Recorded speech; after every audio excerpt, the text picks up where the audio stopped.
WNYC Studios is supported by the Met. Now on view, Jacques-Louis David, Radical Draftsman. Drawings and sketches reveal the creative process behind David's iconic paintings. Learn more at metmuseum.org. WNYC Studios is supported by Grubhub. Sometimes getting to a so-called convenience store isn't actually very convenient. But now Grubhub delivers from local convenience stores. Whether you're in the market for snacks, paper towels, or drinks, Grubhub delivers them right from the convenience store to your door.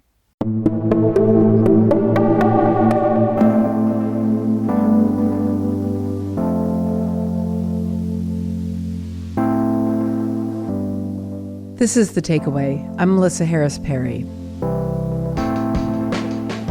Russia's relentless destruction of Ukraine continued this week. According to Ukrainian officials, Russian airstrikes in the town of Mariupol hit a maternity hospital on Thursday, where civilians were killed and more than a dozen were wounded. Mariia Sirychenko is from Mariupol. She was living in Kyiv at the start of the Russian invasion, and like so many Ukrainians, her life just 1 month ago is one that most of us would recognize. Working, seeing friends, enjoying a little downtime, and feeling excited about the future.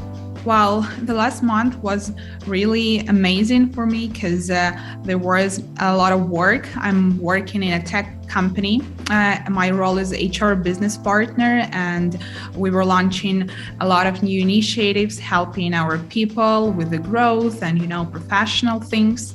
And also, I just came back from my vacation on Madeira Island 3 or 4 weeks ago. So my life was really happy and full of joy, love, and friends.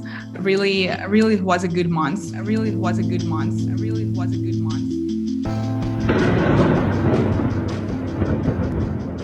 Then, on Thursday, February 24th, everything changed when Russian forces violently invaded Ukraine, touching off the largest conventional war in Europe since World War II.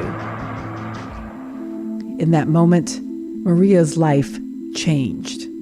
She joined The Takeaway to tell us her story. On February 24th, I woke up from a call from my boyfriend, who called me at 5:30 a.m. in the morning.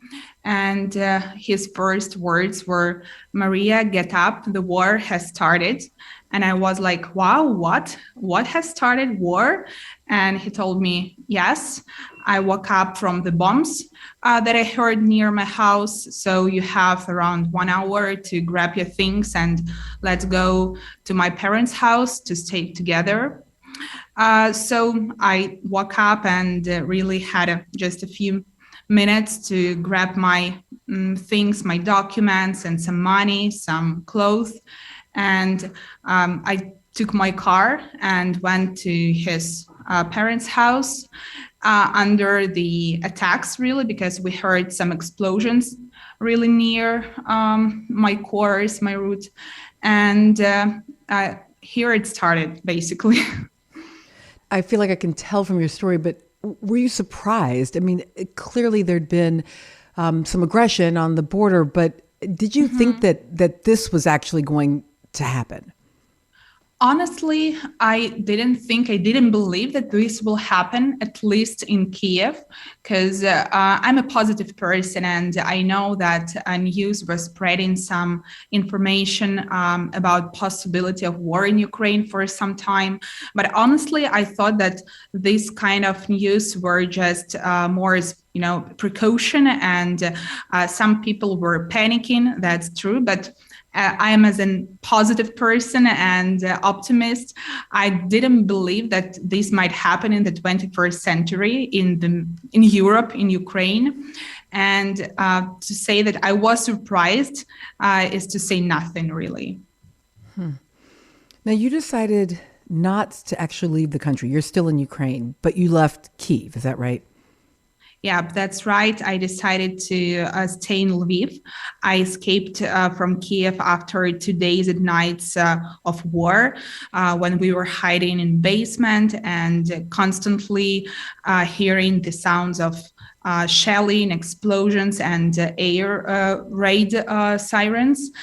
And we had a chance to leave Kyiv right before one of the last bridges was blown up. So we drove to western part of Ukraine, and maybe for a week already. I'm saying maybe because I literally lost track of time.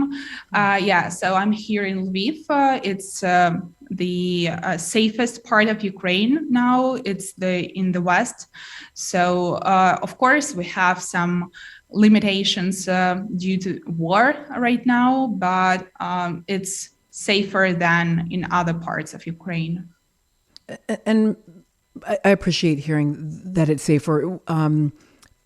What has it been like for you since you arrived there? Well, first and the very important thing was to find some apartment here, because you can imagine thousands, maybe millions of people from Kyiv, from Kharkiv, from other cities escaped these cities and they flew here. So for us, it was a real challenge to find some shelter for the few nights. And then we managed to find some apartments. So we're living, together in a small apartment in a studio, but that's okay because many people don't have that luxury right now. And right now I'm here trying to help other people, volunteering. Also, I'm a bit back to work because I want to support the financial system of the country. And, I'm the only one in my family right now who can earn some money and bring money to my family. Are the banking systems and those other kinds of basic systems still working, still operational for you? Yeah, they're working, and it's a great surprise for me, a good surprise, because I was afraid that the banking system will be shut down completely. However, right now in Lviv, all the banks are working, and I can still pay with my Apple Pay on my iPhone. And, everyone is trying to support the bank system because we understand that it's crucial right now to take care about that part as well. Now, how about communications? I assume not all of your friends and family are there in Lviv with you. So how have you been able to communicate and stay in contact with them? Well, I can't connect to my grandma and many of my relatives and friends and close people who are currently in Mariupol. It's my hometown, and I can't connect with them for 10 days already.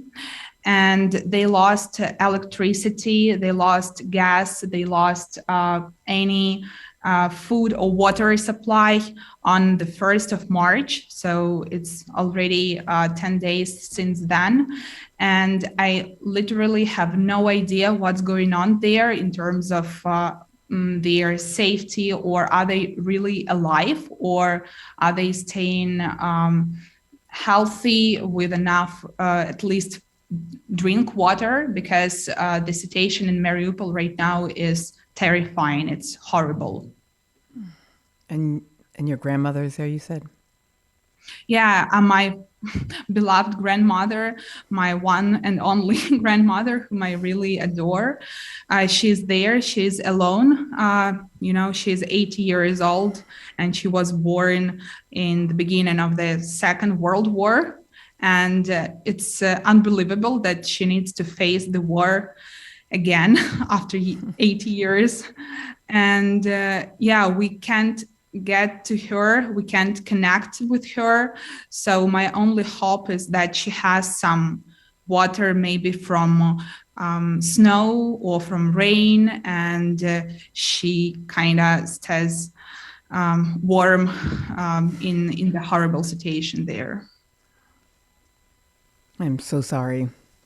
I'm very sorry to hear that. Obviously, the eyes of the world are focused on Ukraine right now. What do you want people to know?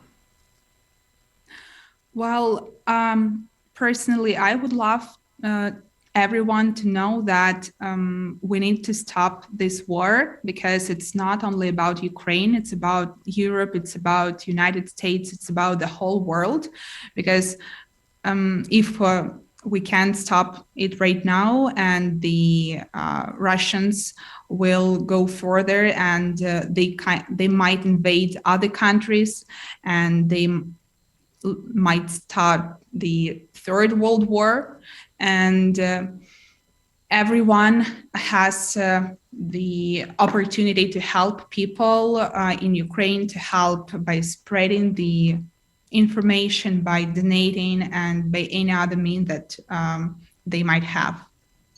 You talked about being a positive person. Mm-hmm. What is the positive outcome that you can imagine? How does we talk about wanting this to stop? What is the end that you see, or at least hope for? First of all, I hope to be able to hug my family, my grandma, my parents, my sisters. It's the first hope for me personally, because family is the first thing that matters in such a terrific situation.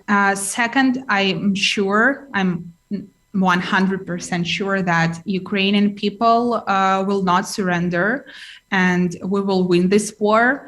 And since I'm really optimistic, I'm sure that this won't last long, because Russians, they don't have enough power to continue this war for months.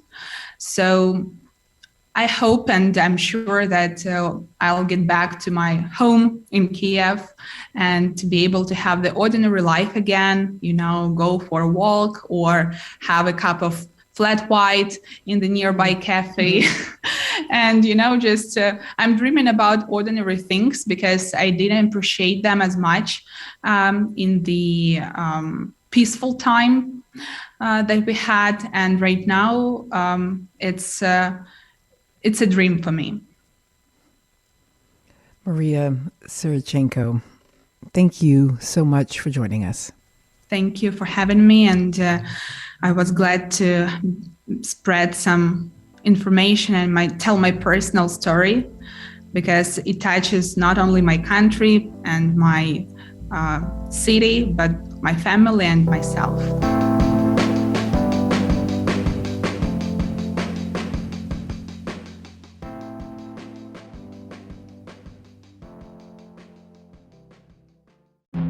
I'm David Remnick, and each week on the New Yorker Radio Hour, my colleagues and I unpack what's happening in a very complicated world. You'll hear from the New Yorker's award-winning reporters and thinkers, Jelani Cobb on race and justice, Jill Lepore on American history, Vincent Cunningham and Gia Tolentino on culture, Bill McKibben on climate change, and many more. So please, never miss an episode. Listen to the New Yorker Radio Hour wherever you get your podcasts.